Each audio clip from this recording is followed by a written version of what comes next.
It's an ML Sports Take brought to you by Jam and Beats, Rosie's Corner, and James Geralman of Coldwell Banker. Make sure you lean on James today if you're buying and selling a home in and around Central New York. Go get him on Facebook today. Well, the New York Yankees are done, and honestly, I'm surprised they even made the World Series, because in the World Series, they got exposed by a great team. They got exposed defensively, fundamentally. They got exposed with runners in scoring position.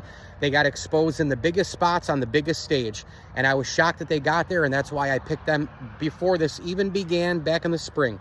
Wild card team lose early in the playoffs. It just so happened that they overachieved a little bit in the regular season. They stayed mostly healthy in important spots. They win the division because the Orioles also fell off a cliff. The Yankees tried to fall off the cliff and give them the division, and the Orioles gave them back the division. And then the Yankees get the home field. You had no Astros, you had no Orioles, and you had inferior AL Central teams in terms of the Royals and the Guardians. They're good teams, but not great teams. Runners in scoring position during the regular season, Royals. Defensively, fundamental and all that, fine. Bobby Witt, fine. Salvi Perez, fine. But the pitching was overrated, and the lineup was not deep, and they're a good team. The Yankees got through them with two guys, Stanton and Soto, and a bullpen that was dominant because it got healthy at the right time. Then the Guardians, Cleveland, Guardians, Indians, whatever the hell they call themselves, they always choke in the playoffs, and the Yankees did the same exact thing there. And remember, Cleveland had mishaps and wild pitches and errors galore. So when you look at all those things, the Yankees beat good teams, not great teams. They get to the World Series. I was surprised. I didn't see the season playing out on the big stage, the big landscape that way with the rest of the AL or the Yankees playing the way that they did. So I give them credit for getting there, but they get to the World Series and they're an out away in game one. They blow it. The manager is a dope. The GM is a dope. The roster is constructed the same exact way every single season. And then you see that they're short a batter or two in terms of runners in scoring position. They're short a pitcher. They're fundamentally a disaster. And defensively, you've got your ace who can't cover the first base bag, and the first baseman who also doesn't run over there, with awareness to see that that's happening. Oh, wait, you didn't sign Freddie Freeman, and he's on the Dodgers. Oh, wait, you kept hanging on to Anthony Rizzo. And even in these spots, you could have started a more athletic, quicker Oswaldo Cabrera. It's not like Anthony Rizzo's hitting like Mickey Mantle in October to put him at first base every single time.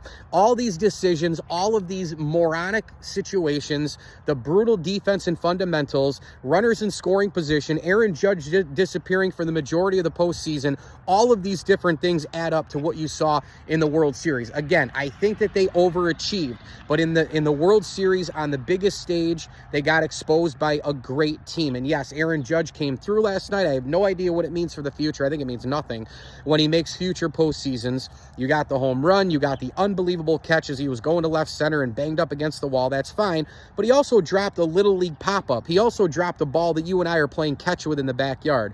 So there is still a lot out there for Aaron Judge. He started to come on at the end of the World Series. Too little, too late, maybe. I mean, the Yankees with all those defensive situations ruined everything that they had done offensively. But it's still the same thing. They're going to bring Aaron Boone back. Brian Cashman will be back. And this is going to be the same exact situation. The farthest this team can get is a World Series loss with playing a great team that will expose them. That's as far as they can get unless changes are made. If they don't get that far because of breaks going their way as well, like they did this year with the Astros and the Orioles not being there, and I know that they weren't good enough to get there, but you know the matchup thing, and I've gone through it a million times.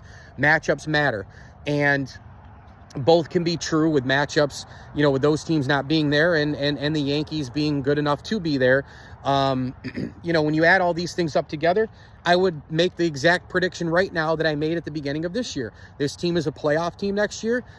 They'll either win the division or be a wild card team, and then they'll lose early in the playoffs, or they'll manage to get through a weak American League, find themselves in the ALCS, or even the World Series again, who knows, and then they'll get exposed by, I don't know, the Dodgers who will be back, or the Braves who could be back in the World Series, or maybe a Phillies team, or somebody, or I don't know, maybe even the New York Mets, a team that this year, when the NLCS was going on, I thought that both the Dodgers and the Mets were better than the New York Yankees. So, both things are true. The Yankees got exposed. This is who they are.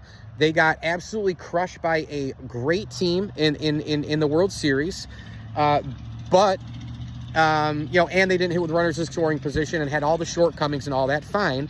But they also overachieved to get there, in a way because of those things, the things that I just talked about.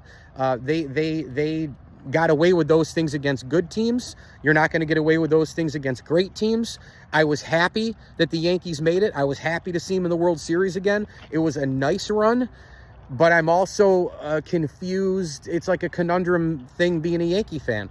If you're a real understanding Yankee fan, you'll know that while it was nice to see him in the World Series, you also hate most of the things that go on. You hate the bad defense and the bad fundamentals and the stupid analytics. You hate Aaron Judge not showing up in the playoffs. You hate the fact that 6 guys on the roster can't hit with runners in scoring position. You can't stand Brian Cashman and you can't stand Aaron Boone. If you're a real understanding Yankee fan, you will be where I am, which is, it was nice to see him in the World Series. Cool run. We got 1 million extra postseason games, and also, by the way, a lot of lack of sleep. But by the same token, it's who they are. It's who they are. And I'm afraid that, again, as I've ended the season every other time the last several years, I'm not saying you have to win it every year, and I'm not going through that already. I've been down that road 7 million times. Don't have to win it every year. But I think the Yankees, honestly, are in the middle of a 20 to 25-year title drought. And I started saying that right around 2012, 13, 14-ish, when Jeter and Rivera retired, and just organizational change and structure and Cashman doing stupid things. I think they're in the middle of that right now. Well, guess what, folks? 15, 16, 18. We're not that far away from that. And nothing's going to change in leadership spots. Hal, Cashman, and Boone. ML Sports Take, Welch & Company Jewelers, Stanley Law Offices, Jam and Beats, Burton Ace Hardware, and RV Source of Central New York, bringing it to you. RV Source of Central New York. You can store your RV and get it winterized. They've got unbelievable sales going on right now as well. Facebook, Instagram, go get them. I shared it like crazy yesterday. Go see my friends, Mike McKay and his team. They got sales galore at RV Source of Central New York. As I always tell you, enjoy the games.